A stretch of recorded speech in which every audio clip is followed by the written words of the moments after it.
नमस्ते, मी ज्योती पातकर रांजणगाव आलेली आहे घोडेगाव या ठिकाणी. तर आपण या मॅडमला 1 महिन्यापूर्वी अमृत ज्यूस दिलं होतं, कशासाठी आणि त्यांना काय रिझल्ट आला आपण हे त्यांच्याच तोंडून ऐकू. नमस्ते मॅडम, तुमचं नाव सांगा. अलका श्याम शेटे. अच्छा, माझं नाव. मी राहायला घोडेगावला आहे. अच्छा, मला त्रास सायंटिकाचा होता. सायंटिकेचा. तुम्ही आणि किती माझं दिवस झाले हे अमृत ज्यूस घेतलेले? 1 महिना झाला. एक मला महिना. हे औषध घेऊन त्याने मला जेवण जात नव्हतं अजिबात. अच्छा. रक्त कमी झालं. 7 पॉईंट रक्त झालं माझं. अच्छा, अजिबात महिनाभर झोपून होते मी. अच्छा. पण जसं मी हे औषध चालू केलं तेव्हापासून उठायला लागले, बसायला लागले, व्यवस्थित काम करायला लागले.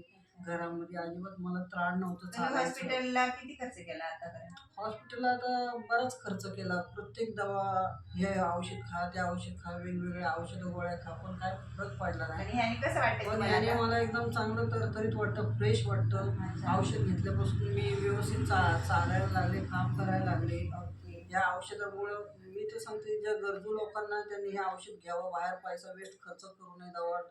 दवाखान्यामध्ये रक्त वगैरे तपासायला हजारो रुपये घालवा, त्यापेक्षा ह्या औषधाने एवढा फरक पडलाय की काळाची गरज आहे हे औषध. म्हणजे अच्छा. ते त्यांनी घेतलंच पाहिजे कंपल्सरी, असं माझं म्हणणं आहे. ओके. आणि तुम्ही हे आता 1 महिना झालाय पुढचा कंपल्सरी कोर्स करणार आहे ना? हो, हो. ओके. Thank you madam.